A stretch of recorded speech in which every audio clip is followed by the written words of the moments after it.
आइए, आज आप सबको एक बेहद महत्वपूर्ण प्रश्न पर मैं आप चर्चा करने जा रहा हूं। बहुत ही महत्वपूर्ण प्रश्न और थोड़ा सा जटिल भी है। प्रश्न क्या है, समझिए कि संसद कार्यपालिका को कैसे नियंत्रित करती है। संसद कार्यपालिका को कैसे नियंत्रित करती है, मतलब संसद जो है कार्यपालिका को कैसे कंट्रोल करती है। ठीक है, कैसे कंट्रोल करती है।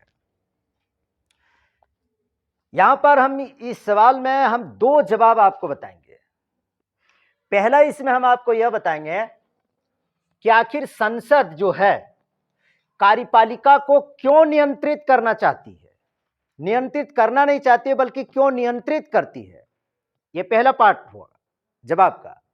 और जवाब का दूसरा पार्ट होगा कि संसद कार्यपालिका को कैसे नियंत्रित करती है, क्यों और कैसे। ये दो पॉइंट पर आपके लेक्चर अभी यहां पर शुरुआत होने जा रही है। समझ रहे बात को, क्यों और कैसे। तो मैं पहले आपको बताऊंगा कि आखिर संसद कार्यपालिका को क्यों नियंत्रित करती है, उसके बाद कैसे। पहले आइए क्यों पर। क्यों समझिए। यहां पर संसद के सदस्यों को मिलाकर के, संसद के जितने भी सारे सदस्य होते हैं, संसद के सदस्यों को मिलाकर के क्या बनता है, कार्यपालिका बनती है। अर्थात कहने का मतलब कि संसद के सदस्य जो होते हैं ना, वही कार्यपालिका में शामिल होते हैं। बात समझ में। और कार्यपालिका के बारे में पहले भी हमने चर्चा भी की है कि कार्यपालिका क्या कहलाता है। समझ रहे ना बात को। तो कार्यपालिका जो होती है ना, कार्यपालिका क्या होती है, कानून के अनुसार। ये कार्यपालिका क्या है कि कानून के अनुसार शासन चलाने वाली एक संस्था होती है।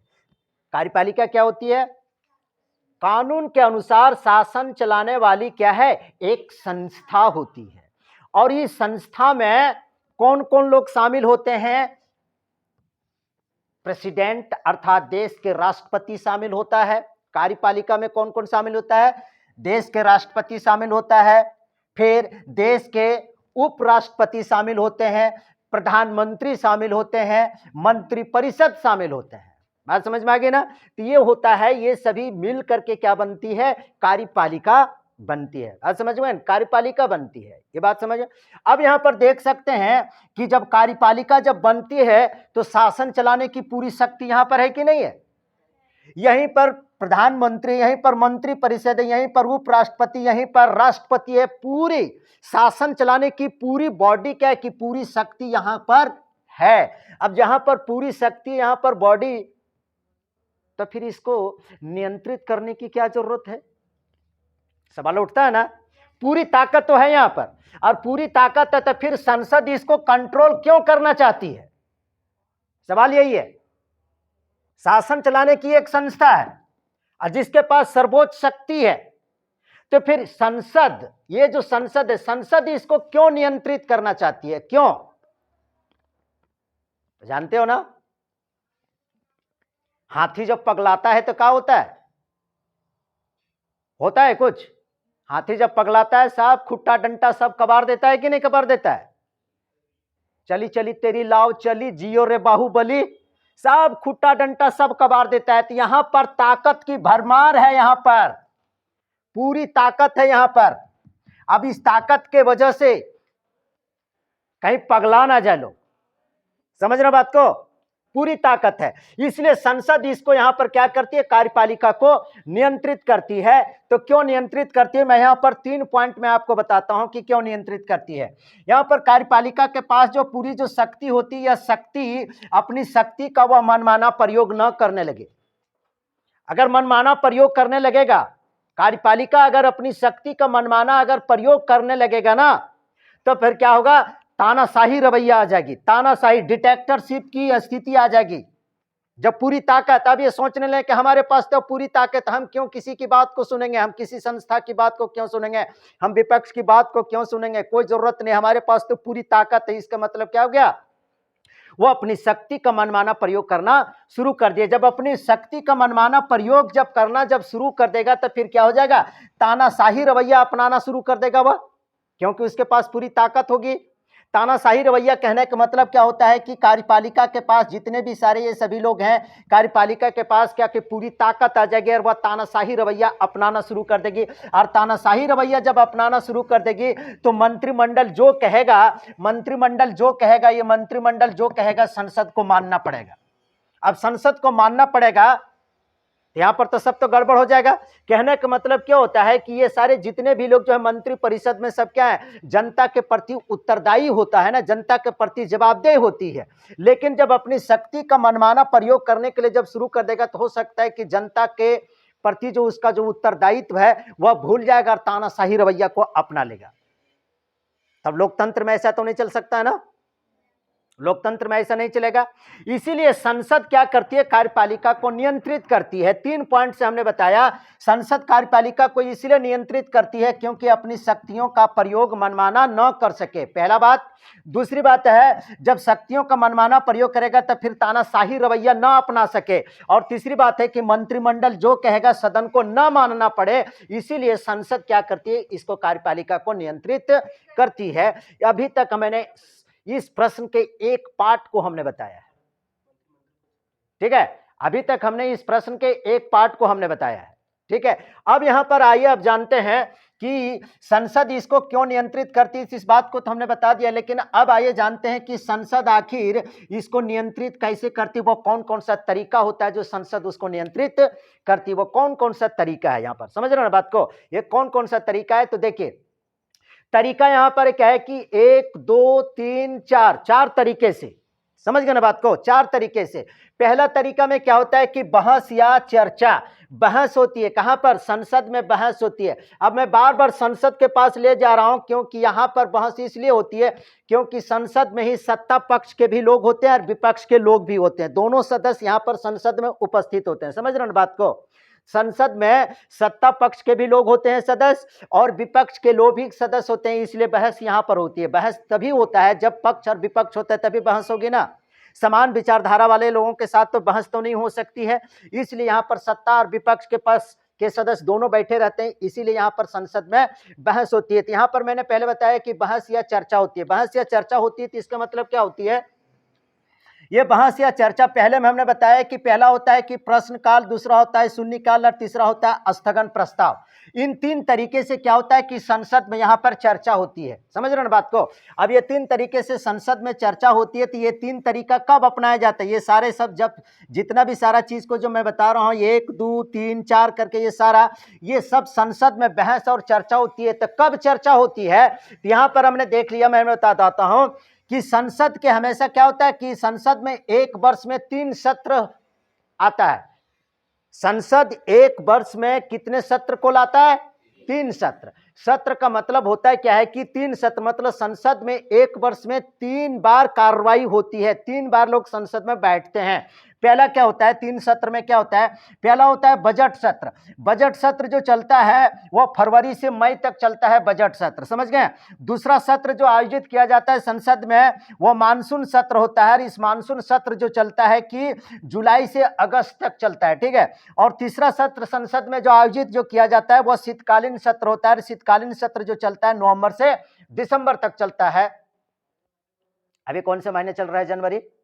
तो आप ये बता सकते हैं कि संसद में भी कोई सत्र चल रहा होगा, बिल्कुल नहीं चल रहा है। जनवरी कहीं पर है, सो बताइए तो। कहीं पर भी संसद में कोई सत्र नहीं चल रहा है, तो इसका मतलब संसद में भी ना कोई बहस ना कोई चर्चा चल रही।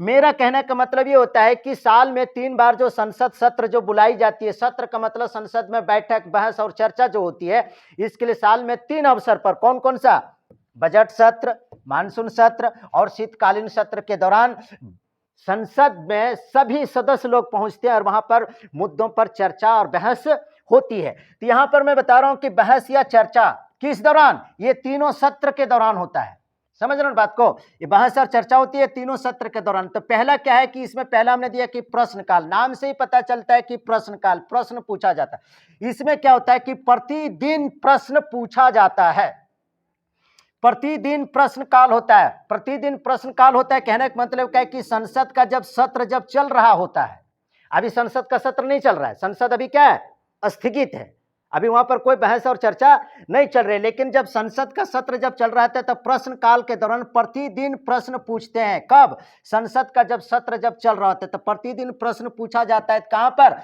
संसद में प्रश्न पूछा जाता है। संसद में, क्योंकि यहीं पर सत्ता पक्ष और विपक्ष के लोग यहां पर बैठे रहते हैं, तो प्रश्न पूछा जाता है, प्रतिदिन प्रश्न पूछा जाता है। कहने का मतलब कि इसमें प्रश्न कौन सा पूछा जाता है? प्रश्न ये पूछा जाता है कि सरकार क्या काम धंधा कर रही है देश के विकास के लिए, कौन कौन सी नीतियां ला रही है, बेरोजगारी दूर करने के लिए क्या कर रही है, लोगों को रोजगार उपलब्ध कराने के लिए क्या कर रही है। यहां पर जो विपक्ष में लोग जो बैठे हैं सरकार से तीखा सवाल पूछता है, सरकार को इसका जवाब देना पड़ता है जब सवाल पूछता है तब। समझ रहे ना? तो बहस और चर्चा होती है ना। कब होती है बहस और चर्चा? ये तीनों सत्र के दौरान यहां पर बहस और चर्चा होती है। तो ये बहस और चर्चा के माध्यम से भी संसद क्या करती है? कार्यपालिका पर नियंत्रित रखती है। आज समझ में आ गया। अब दूसरा इसमें शून्यकाल, 0 आवर्स जिसको कहते हैं शून्यकाल। शून्यकाल के दौरान भी कब होता है? शून्यकाल के भी दौरान बहस या चर्चा होती है। और बार बार बता रहा हूं कि बहस और चर्चा कब होती है? ये तीनों सत्रों के दौरान होती है। समझ रहे ना?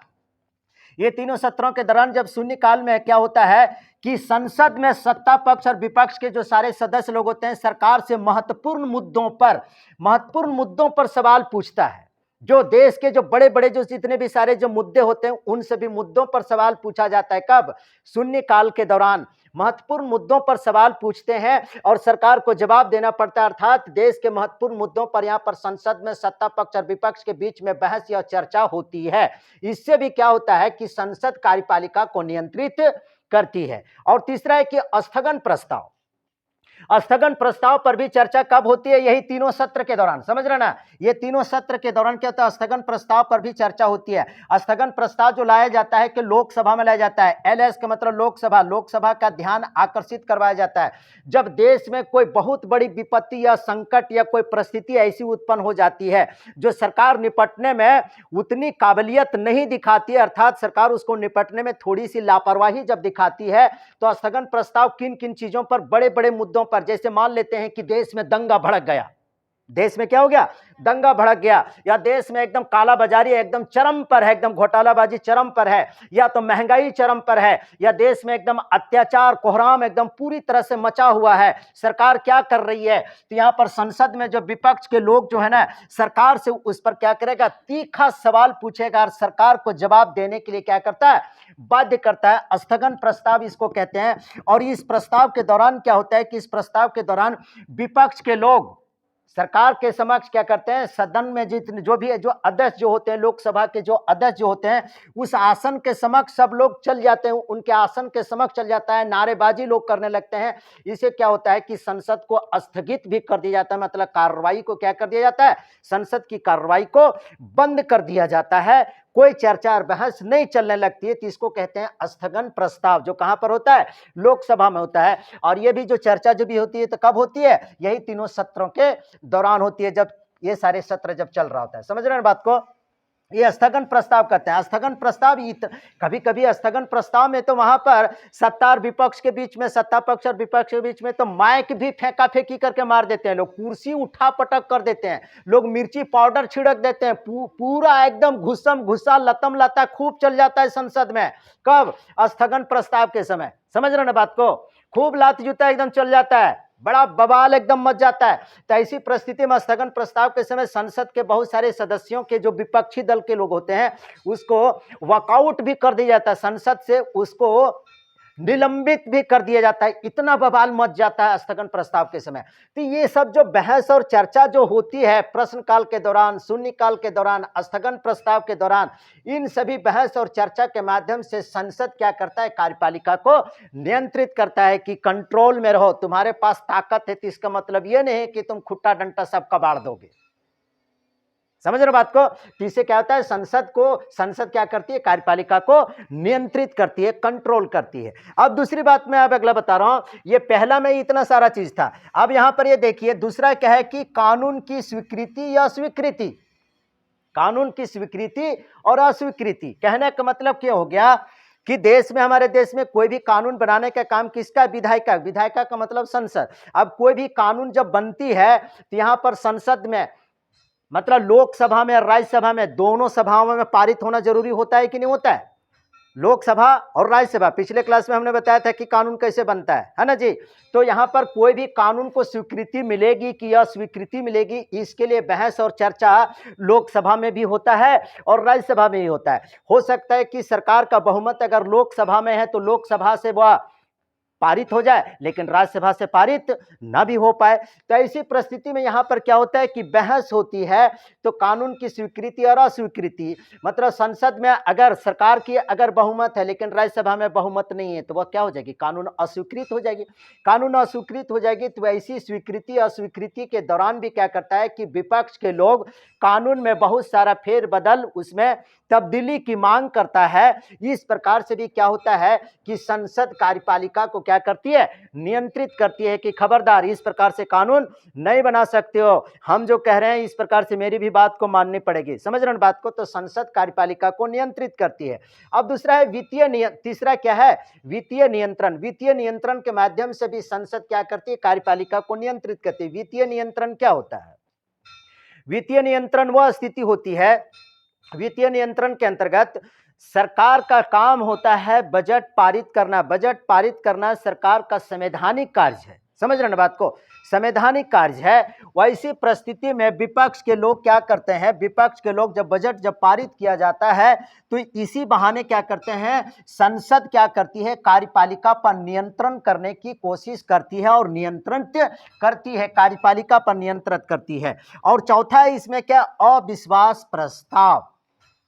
अविश्वास प्रस्ताव, इस बात को मैंने यहां पर लिख दिया है कि अगर ऐसा प्रश्न आता है कि संसद कार्यपालिका पर नियंत्रित करती है, ये बात सही है, इसके लिए विभिन्न सारे तरीके हैं, लेकिन संसद का वह कौन सा सबसे शक्तिशाली हथियार है जिससे कार्यपालिका पर नियंत्रण रखती है, वह कौन सा हथियार है, तो अविश्वास प्रस्ताव। क्वेश्चन से आएगा क्या कि संसद के पास वैसा कौन सा हथियार है जिससे वह कार्यपालिका पर नियंत्रण रखती है, वह सबसे मजबूत हथियार कौन सा है, तो वह अविश्वास प्रस्ताव। अब इसमें समझ लीजिए कि अविश्वास प्रस्ताव क्या होता है। अविश्वास प्रस्ताव के अंतर्गत क्या होता है, मान लेते हैं कि देश में अगर मान लो कि गठबंधन की सरकार चल रही है, ठीक है, गठबंधन की सरकार चल रही है और कुछ एक दो पार्टी ने क्या किया कि सरकार से समर्थन वापस ले लिया। विपक्ष को पता चला कि सरकार तो अब अल्पमत में आ गई है, सरकार अब चलना नहीं चाहिए, अल्पमत में आ गई। तो ऐसी परिस्थिति में विश्वास क्या करते हैं, विपक्ष लोग क्या करता है कि संसद में, लोकसभा में अविश्वास प्रस्ताव पारित करती है कि ये सरकार अब अल्पमत में है, इस सरकार को अब सत्ता से हट जाना चाहिए, सरकार पर इस मतलब शासन चलाने की इसके पास न नैतिक अधिकार है न कानूनी अधिकार है, कोई अधिकार नहीं है। तो इस प्रकार से क्या होता है कि सरकार बच भी जाती है तो सरकार गिर भी जाती है। अगर बहुमत साबित कर देता है तो सरकार बच गई, और बहुमत अगर साबित नहीं हो पाए तो सरकार क्या हो जाएगी, सरकार गिर भी जाएगी। तो इसको कहते हैं अविश्वास प्रस्ताव। और संसद का ये सबसे शक्तिशाली हथियार है किसको, कार्यपालिका को नियंत्रित करने का। बात समझ में आ गई ना। तो इस प्रकार से हमने आज दो प्रश्न, सवाल एक है लेकिन इसमें दो ठो जवाब है कि संसद सदस्यों को नहीं, संसद क्या करता है, कार्यपालिका को क्यों नियंत्रित करती है, जो यहां पर इस पॉइंट में हमने बताया। और उसके बाद है कि संसद कार्यपालिका को कैसे नियंत्रित करती है, इस चीज को हमने बताया। और अंत में मैं फिर से बता देता हूं, अगर आपको यह सवाल पूछा जाता है कि संसद में एक साल में कितने सत्र आयोजित किए जाते हैं, कितने सत्र मतलब कितने बैठकें बुलाई जाती है, तो 3 बैठकें बुलाई जाती है। 3 सत्र, सत्र मतलब कार्रवाई जो होती है, जो बैठकें जो बुलाई जाती है, 3 सत्र। बजट सत्र होता है, एक होता है मानसून सत्र, तीसरा होता है क्या, शीतकालीन सत्र। इसका मतलब अभी ये जनवरी का महीना चल रहा है, अंतिम महीना चल रहा है, संसद में अभी कोई सत्र नहीं चल रहा है, कोई बहस नहीं चल रही है, कोई वाद विवाद संसद में नहीं हो रहा है। मैंने यहाँ पर बजट की तारीख भी, मैंने यहाँ पर सिर्फ तारीख भी बता दिया है कि बजट सत्र कब से कब चलता है, फरवरी से मई तक चलता है। और मानसून सत्र कब से कब तक चलता है, जुलाई से अगस्त तक चलता है। और शीतकालीन सत्र नवंबर से दिसंबर तक चलता है। और इन्हीं तीनों सत्रों के दौरान ये सारे वाद विवाद, चर्चा परिचर्चा होता है महत्वपूर्ण मुद्दों पर, और संसद कार्यपालिका पर नियंत्रण रखती है। समझ रहे हो बात को, चलिए ठीक है।